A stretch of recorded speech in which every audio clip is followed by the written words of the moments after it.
2026-এর ঠিক মাঝামাঝি জায়গায় আমরা দাঁড়িয়ে রয়েছি এবং শোনা যাচ্ছে যে ভারত নাকি 12টা অর্থাৎ 1 ডজন নিউক্লিয়ার ওয়ারহেড ইতিমধ্যেই ফরওয়ার্ড ডিপ্লয় করেছে। কেন হঠাৎ এটার দরকার পড়ল? এই খবরটাই বা কিভাবে পাওয়া গেল? এই খবরটা জানাচ্ছে যে আন্তর্জাতিক সংস্থা, তার নাম সিপ্রি। কেন, কিভাবে তারা খবর পেল, আজ এই সমস্ত ফ্যাসেটগুলো নিয়ে আলোচনা করব খবরের ডান দিকে। আপনারা দেখছেন এই অনুষ্ঠান, যেখানে আপনাদের সঙ্গে থাকি আমি প্রদীপ্ত। তাহলে সরাসরি আমরা আলোচনাটায় ঢুকি যে এই নিউক্লিয়ার ওয়ারহেড কেন ভারতকে ডিপ্লয় করতে হচ্ছে, আর এই সংস্থাটা তারাই বা কী, তাদের পরিচয় কী। শুধু ভারতবর্ষে নয়, সারা বিশ্ব জুড়ে জিওপলিটিক্স যে মিডিয়া কাভার করে এবং যারা সবাই এই ধরুন বিভিন্ন দেশের আর্মস অ্যামিউনিশন, এই ধরনের মিলিটারি খাতে কত খরচ হচ্ছে, কোথায় কোথায় কী কী মুভমেন্ট হচ্ছে, কে কোন নতুন টেকনোলজির দিকে ঝুঁকছে, এই সমস্ত কিছু বিষয় নিয়ে যারা ওয়াকিবহাল, তাদের কাছে একেবারে বাইবেলের মতো বলতে পারেন এই সিপ্রি। বেদ, বাইবেল যাই বলুন না কেন। এখন এই সিপ্রি হচ্ছে এমন একটা সংস্থা যাদের সারা বিশ্বব্যাপী এই নজরদারিটা চলে। এর পোশাকি নাম হচ্ছে Stockholm international piece research institute. এই যে ইনস্টিটিউট, এদের ফর্ম হয়েছিল 1966 সালে। আমরা জাস্ট একটুখানি একটা হিস্টোরিক পার্সপেক্টিভ দেওয়ার চেষ্টা করছি। অর্থাৎ দ্বিতীয় বিশ্বযুদ্ধের পর যখন এই পারমাণবিক যুদ্ধ বা এই সংক্রান্ত একটা আশঙ্কা, একটা আতঙ্ক সারা পৃথিবীতে চেপে বসছে, তখন এই সংস্থা রীতিমতো একটা নজরদারি সংস্থা হিসেবে আত্মপ্রকাশ তার ঘটল। এর কাজ হচ্ছে সারা পৃথিবীতে যত পারমাণবিক শক্তিধর দেশ আছে, কার্যত তাদের ওপর গোপনে একটা নজরদারি চালানো। তো বুঝতে পারছেন যে সেই সংস্থাটার গুরুত্ব কতটা।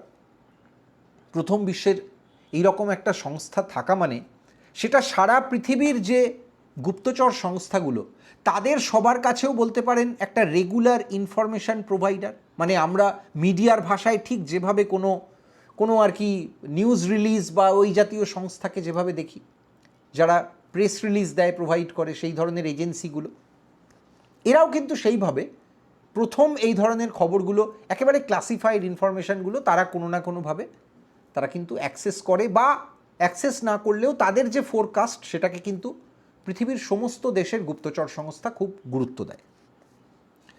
এই সিপ্রি, তাদের যে হেডকোয়ার্টার্স সেটা স্টকহোমে, কিন্তু তারা যে বিষয়গুলোর দিকে নজর দেয় সেগুলোই, সেই প্যারামিটার্সগুলো আমরা একটু দেখে নিই।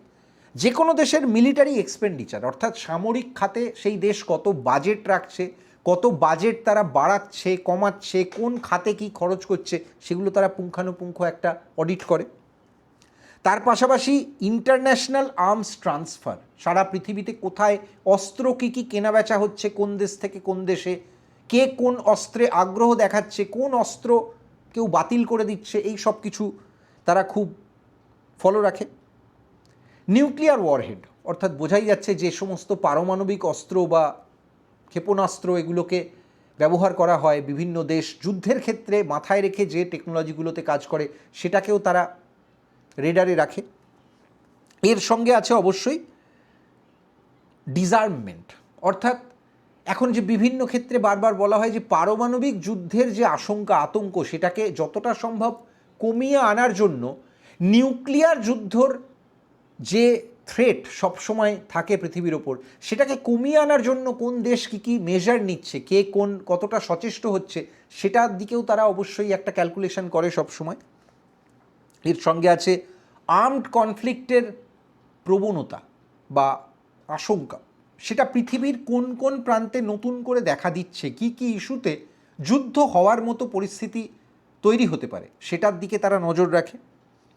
এবং অবশ্যই পিস অ্যান্ড সিকিউরিটি। এবার এই arms control, piece and security, এগুলো খুব ইন্টার রিলেটেড।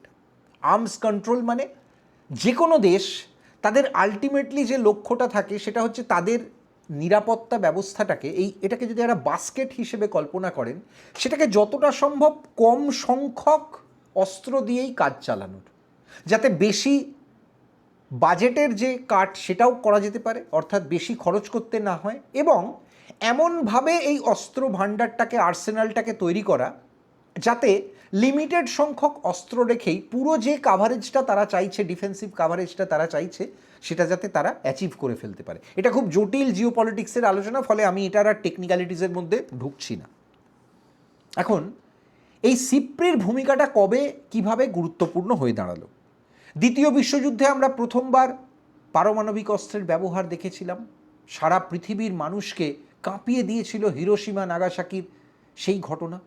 তারপরই সারা পৃথিবী জুড়ে একটা আতঙ্ক তৈরি হয় যে আমরা প্রথম বিশ্বযুদ্ধে যে ভয়াবহতা দেখেছিলাম গুলিগোলার লড়াইয়ে, তারপর দ্বিতীয় বিশ্বযুদ্ধের যে ফর্মে হলো, তৃতীয় বিশ্বযুদ্ধ যদি কখনো পৃথিবীতে বেঁধে যায় তাহলে কি পরিস্থিতি হতে পারে, এবং সেটা আটকানোর জন্য পৃথিবীর সমস্ত শক্তিধর দেশগুলোকে কোন কোন প্যারামিটারে সতর্ক থাকতে হবে। অর্থাৎ যে কোনো দেশ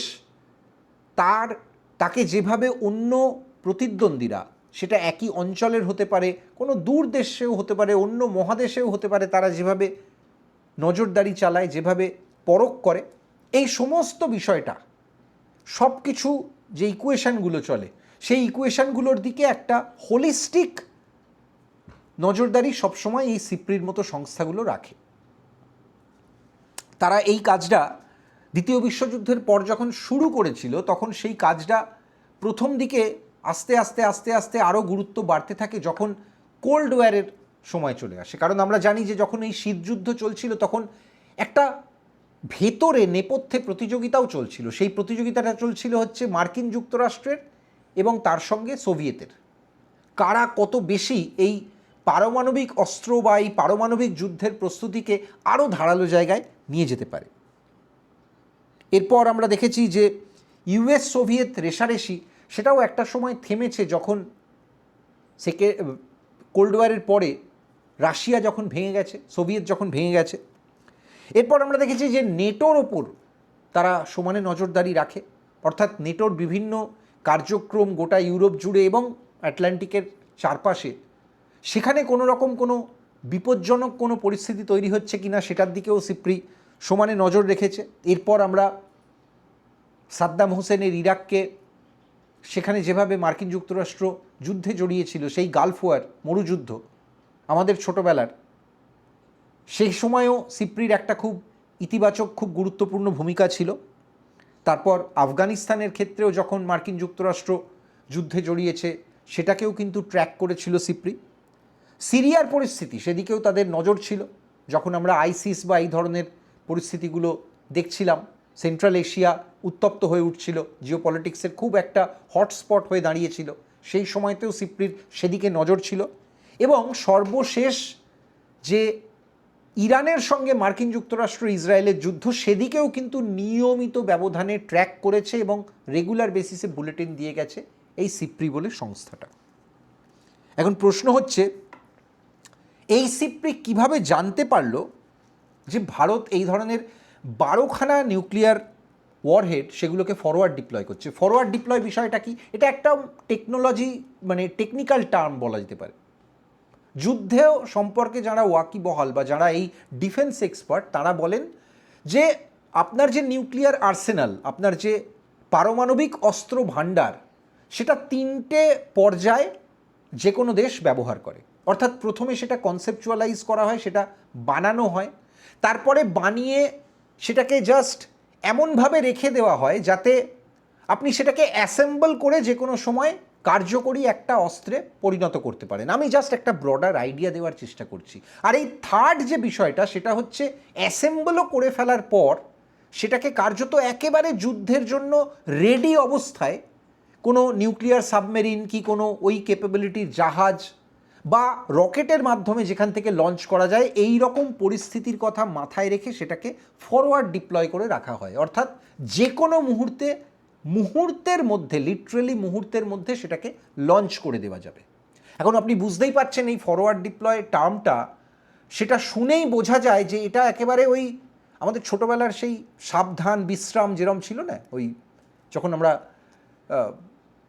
শরীরচর্চা করতাম সেই ক্লাসগুলো হতো, এটা অনেকটা সেরকম আর কি, সবসময় ওই সাবধান স্টান্সে থাকা, কোনো বিশ্রাম নেই এখানে। তো সেটা ডেফিনেটলি একদিক থেকে যেমন জিও পলিটিক্সের ভাষায় খুব গুরুত্বপূর্ণ, ঠিক তেমনি সেটা যে কোনো প্রতিদ্বন্দ্বীদের কাছে সেই দেশের বা সেই নির্দিষ্ট ভৌগোলিক অঞ্চলে যারা এই পারমাণবিক লড়াইয়ে এই টানাপোড়েনে যারা একে অপরের প্রতিদ্বন্দ্বী, তাদের সবার কাছেও এটা একটা খুব স্পষ্ট বার্তা, সেভাবেও দেখা যেতে পারে। এখন প্রশ্ন হলো যে এই খবরটা সিপ্রি পেল কীভাবে। প্রথমত যে ফ্যাক্টরগুলো আমাদের মাথায় রাখতে হবে, যে স্টকহোমে বসে তারা এই রকম একটা প্রেডিকশান দিয়ে দিয়েছে যে ভারতের কাছে টোটাল এই মুহূর্তে 190টা নিউক্লিয়ার ওয়ারহেড আছে, যেটা অফলেট 2026-এ ভারত সংখ্যায় বাড়িয়েছে, আর তার মধ্যে 12টা 1 ডজন তারা ফরওয়ার্ড ডিপ্লয় করে ফেলেছে। এবার তারা এই খবরটা ডেফিনেটলি দিল্লিতে বসে পায়নি, কারণ এই ধরনের ইনফরমেশন পৃথিবীর কোনো দেশ খুব প্রকাশ্যে একেবারে প্রেস বিজ্ঞপ্তি দিয়ে বা একদম ঘোষণা করে জানায় এমনটা কখনোই ঘটে না। এবার তাদের কোনো স্ট্র্যাটেজিক চ্যানেল নয়াদিল্লিতে বা ভারতবর্ষে আছে মিনিস্ট্রিতে, সেটা মনে করার কোনো কারণ নেই। এবার চলে আসছে তারা কি আইএনএস আরিহান্ত থেকে এই ছবিটা দেখতে পেলো, বা এরকম কোনো কিছু তারা সরাসরি কোনো ইনপুট পেলো? এই ইনফরমেশানগুলো এত সহজে তো এভাবে পাওয়া যায় না। কোনো ওয়ার রুম ইন্ডিয়াতে তাদের খোলা আছে সেটাও নয়। নামগোত্রহীন সূত্রর কথা এক্ষেত্রে যে কোনো এই ধরনের যখন কোনো রিপোর্ট বেরোয় তখন সেখানে উল্লেখ করা হয় ফ্রম ইউনানিমাস সোর্সেস, এটা খুব চালু কথা মিডিয়াতে। আর অবশ্যই যেটার থেকে জানতে পারা যায় এই ধরনের ইনফরমেশান জানার একটা সুযোগ থাকে, সেটা হচ্ছে বিভিন্ন বাণিজ্যিক স্যাটেলাইট। এবার এই বাণিজ্যিক স্যাটেলাইটগুলো পৃথিবীর বিভিন্ন কর্পোরেট বা বিভিন্ন মাল্টিন্যাশনাল কোম্পানিগুলো তারা বিভিন্ন ক্ষেত্রে, ব্যবসায়িক ক্ষেত্রে ব্যবহার করে থাকে। কিন্তু সেই বাণিজ্যিক পারপাসটা ছাড়াও অনেক সময় এই ধরনের স্যাটেলাইট থেকে অ্যাক্সেস করে, ডেটা অ্যাক্সেস করে অনেক এরকম তথ্য পাওয়া যায় যে অমুক দেশ অমুক জায়গায় এই ধরনের কোনো কিছু করছে বা করছে বলে প্রিজিউম করা হচ্ছে, মনে করা হচ্ছে। তখন সঙ্গে সঙ্গে তার আশেপাশের, এবং শুধু তার আশেপাশের নয়, পৃথিবীর বিভিন্ন সেরা সেরা গুপ্তচর সংস্থাগুলো তারা কিন্তু সুপার অ্যাক্টিভ হয়ে যায়, হাইপার অ্যাক্টিভ হয়ে যায়। তারা তখন এই বিষয়গুলো খোঁজার বা জানার বা খতিয়ে দেখার চেষ্টা করে। এইভাবেই গুপ্তচর বৃত্তি বা স্পাই গেমের খেলা চলে। যদি স্পাই গেম নিয়ে আপনারা বিস্তারিত আরও ইন্টারেস্ট দেখান বা কোনো কিছু জানতে চান, তাহলে সেই ধরনের এপিসোড বা সেই ধরনের আলোচনা পরে তুলে আনার আমরা কথা ভাবতে পারি। অবশ্যই কমেন্টে লিখবেন যদি আপনার সেই ধরনের কোনো চাহিদা থাকে। তো এবার মনে হলো আজকে একটু অন্য ধরনের বিষয় নিয়ে আলোচনা করব, তাই এরকম একটা টপিক বেছেছি। এখন সিপ্রির এই যে রিপোর্ট, সেই রিপোর্টটা সম্পর্কে নয়াদিল্লিতে রিয়াকশান কি? দেখুন, এই রিয়াকশানটা কিন্তু খুব ইন্টারেস্টিং। মানে আমি সাংবাদিক হিসেবে বলতে পারি যে আমার কাছে এটা কিন্তু চরম ইন্টারেস্টিং মনে হয়েছে। এরকম একটা রিপোর্ট এসছে সিপ্রির মতো একটা সংস্থার থেকে, সেই রিপোর্টটা আসার পর দিন কেটে গেল, সপ্তাহ কাটতে চলল, অথচ নয়াদিল্লি থেকে তার কোনো পুষ্টিও হলো না, ডিনায়ালও হলো না। ভারতবর্ষের এনএসএ তারাও কিন্তু এই সম্পর্কে কোনো একটা শব্দও উচ্চারণ করেনি। এখন আপনি এটাকে বলতেই পারেন যে তারা সিপ্রির এই যে খুলাসা বা এই যে হঠাৎ করে এরকম একটা রেভেলেশন, এরকম একটা দাবি, সেটাকে তারা হয়তো গুরুত্ব দিচ্ছে না, বা তারা হয়তো এটাকে এক্সট্রা পয়েন্ট দিতে চাইছে না, হতে পারে। অবশ্যই সেই যুক্তিটা খাটে। কিন্তু আবার এই প্রশ্নটাও তো চলে আসে যে তাহলে এই ধরনের কোনো খবর সামনে আসার পর যদি কোনো দেশ চরম বিরক্ত হয় বা তারা যদি চায় যে এই রকম খবর বা এই ধরনের ইনফরমেশানকে চ্যালেঞ্জ করতে, তাহলে তারা তো খুব সহজ যে কাজটা করবে, প্রথমেই একটা ডিনায়াল দেবে বা কাউন্টার কোয়েশ্চেন করবে, তারা প্রশ্ন করবে। কিন্তু তারা এখনও সেটা করেনি। আর সেই করেনি বলেই ওয়াকিবহাল মহল বা বিশেষজ্ঞরা তারা কিন্তু ঘুরিয়ে একটা প্রশ্ন করছেন যে তাহলে এমন নয় তো যে ভারতবর্ষের নিরাপত্তা সংস্থাগুলো বা এনএসএ তারাও আদতে এই খবরটায় খুশি, বা খুশি না হোক বলা যেতে পারে, ব্যাপারটাকে এইভাবে দেখা যেতে পারে যে ঠিক আছে, তাদের এই খবরটা লিক হওয়া বা এই খবরটা বাইরে প্রকাশ্যে চলে আসা, তাতে তাদের কোনো সমস্যা তারা মনে করছে না। এখন সিপ্রির রিপোর্টের ইম্প্যাক্ট পৃথিবীর বিভিন্ন পয়েন্টগুলোতে কি কি হবে, আমরা এটা অ্যাবসলিউটলি কল্পনা করার চেষ্টা করছি। ভাবার চেষ্টা করুন যে ভারতীয় এনএসএ না চাইলে এই ধরনের কোনো খবর বা এই ধরনের কোনো ইনফরমেশান, এই ধরনের কোনো তথ্য, সেটা ইনসাইডার সোর্স থেকেই আসুক কিংবা কমার্শিয়াল স্যাটেলাইটের মাধ্যমে, সেটা কি আদৌ আসা সম্ভব? অন্তত 2026-এর দাঁড়িয়ে, যেখানে সারা পৃথিবীর দেশগুলো এত জটিল, এত কমপ্লেক্স সিকিউরিটি প্রোটোকল ফলো করে, এটা তো আর এমন ইনফরমেশান নয় যেটা আপনাকে কেউ কানে কানে খুব সহজে বলে দেবে। এখন এর রিয়াকশান কোথায় কোথায় কী হবে আমরা জানি খুব সহজেই। এর রিয়াকশান হবে ইসলামাবাদে, এটা বলে দেওয়ার জন্য যে কোনো বাচ্চাও জানে। বেজিংয়ে রিয়াকশান হবে, ওয়াশিংটনে রিয়াকশান হবে, পৃথিবীর সর্বত্র বিভিন্ন জায়গাতে এই মহাশক্তি দেশগুলো তারা কিন্তু একে অপরকে সবসময় তো জরিপ করে, সুতরাং সেখানে এই রিয়াকশানগুলো হয়।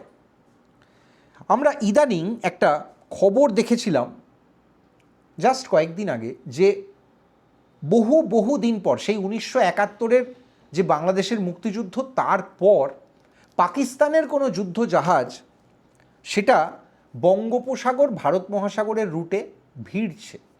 এবং এই খবরটা ভারতবর্ষের আভ্যন্তরীণ নিরাপত্তার অ্যাঙ্গেল থেকে যারা সেই খবরগুলোকে নিয়মিত ফলো রাখেন তারা কেউ কিন্তু এটাকে খুব সুখকর খবর হিসেবে দেখেননি। এই হেডলাইনটা কারুর কাছেই খুব একটা সুখকর ছিল না ডেফিনেটলি। তো এখন এটা এই ধরনের সিপ্রিট যে খবর সামনে এলো সেটা তারই একটা কাউন্টার চাল কিনা সেটা কূটনীতির ভাষায় বা ওই ডিফেন্স অ্যানালিস্টদের ভাষায় একটা ওই যে বলা হয় না যে ফরওয়ার্ড পশ্চারিং, ব্যাকওয়ার্ড পশ্চারিং, এগুলোকে সেই ধরনের কোনো পশ্চারিং হিসেবে আমরা দেখব কিনা সেটাও একটা প্রশ্ন।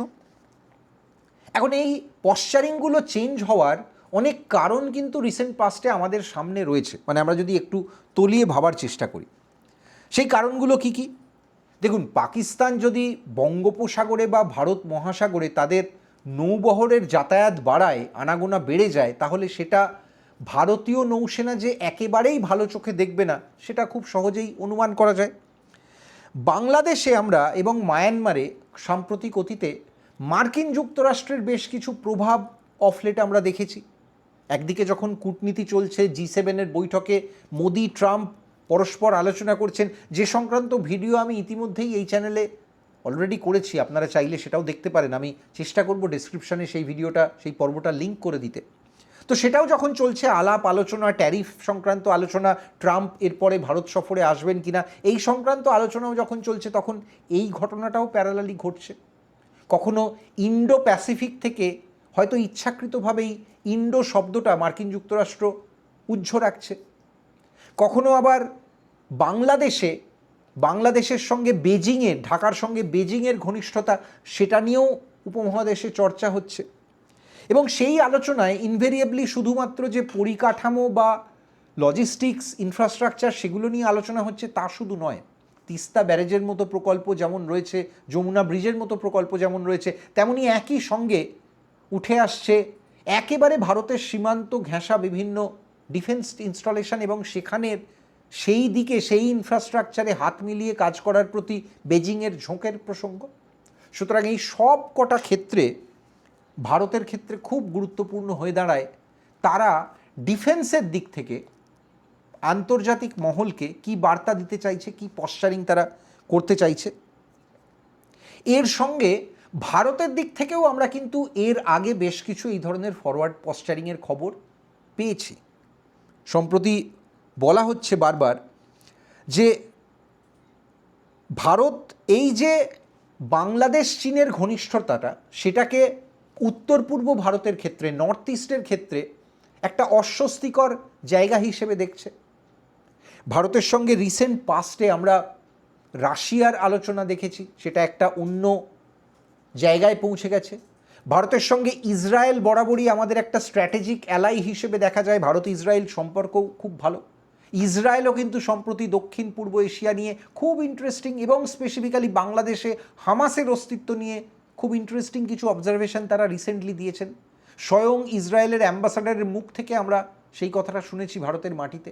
এবং ভারতের সঙ্গে অবভিয়াসলি বাণিজ্যিক সম্পর্ক এবং পৃথিবীর যে শক্তির ভারসাম্যগত আলোচনা, সেটাও একটা অন্য পর্যায়ে পৌঁছে গেছে ইউরোপিয়ান ইউনিয়নের সঙ্গে। কারণ ইউরোপিয়ান ইউনিয়ন এবং ভারত বাণিজ্যিকভাবে এটা বারবার রিসেন্ট পাস্টে বুঝিয়েছে যে তাদের একে অপরের ব্যবসায়িক ক্ষেত্রে এই যে বৃহত্তর বাজার, দুটোই খুব ইম্পর্ট্যান্ট তাদের কাছে।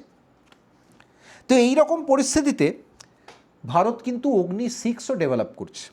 এই অগ্নি-6 সম্পর্কে খুব বেশি তথ্য হয়তো বাইরে আসছে না সরাসরি, কিন্তু যারা ওয়াকিবহাল তারা বলছেন যে অগ্নি-6 অ্যাবসলিউটলি একটা দূরপাল্লার আইসিবিএম অর্থাৎ ইন্টারকন্টিনেন্টাল ব্যালিস্টিক মিসাইল হতে যাচ্ছে। অগ্নির 5 পর্যন্ত যে পাল্লাটা ছিল সেই পাল্লাটা অনেক বাড়ছে, এবং এক্ষেত্রে এবার পাল্লাটা বাড়িয়ে নাকি 12,000 কিলোমিটার হবে। এই 12,000 সংখ্যাটা নিছক একটা ডিজিট বা একটা সংখ্যা নয়। যারা এই রকেট, ক্ষেপণাস্ত্র, এই জাতীয় বিষয়গুলো নিয়ে, এয়ার ডিফেন্স নিয়ে খবরাখবর রাখেন, পড়াশুনো করেন, তারা জানেন যে ওই 12,000 শব্দটার অর্থ কী। আপনার এখান থেকে ইসলামাবাদের যা দূরত্ব, এখান থেকে বেজিংয়ের যা দূরত্ব, আর সেই তুলনায় 12,000 কিলোমিটার মানে আপনি কোন কোন দেশের কোথায় কোথায় পৌঁছতে পারেন সেটাও আপনি খুব সহজেই একটা অ্যাটলাস খুলে বা একটা ভূগোল বই খুলেই বুঝতে পারবেন। অর্থাৎ এক্ষেত্রে কিন্তু মার্কিন যুক্তরাষ্ট্র বা অন্যান্য মহাদেশের বহু দেশ, যেগুলো এশিয়ার থেকে বহু বহু হাজার কিলোমিটার দূরে, সেগুলোও কিন্তু এবার এই ধরনের কোনো ক্ষেপণাস্ত্র হলে তার রেঞ্জের মধ্যে চলে আসে। অবশ্যই এই আলোচনাটা শুনে ভাববেন না যে আমরা কোনো যুদ্ধে প্রশ্রয় দিচ্ছি, সেটা একেবারেই নয়। আমরা জাস্ট টেকনিক্যাল একটা আলোচনা করার চেষ্টা করছি। এই সমস্ত ক্ষেপণাস্ত্রগুলো যে টেকনিক্যালিটিস বা যে টেকনিক্যাল ডিটেলসগুলো অলরেডি সেগুলো সম্পর্কে জানতে পারা যাচ্ছে, তার কি কি ইম্প্যাক্ট হতে পারে, সেগুলো নিয়ে একটা প্র্যাকটিক্যাল আলোচনা আমরা করার চেষ্টা করছি। এর সঙ্গে ভারত ডিপ্লয় করছে, প্রবলভাবে কাজ চলছে অ্যামকা প্রজেক্ট নিয়ে।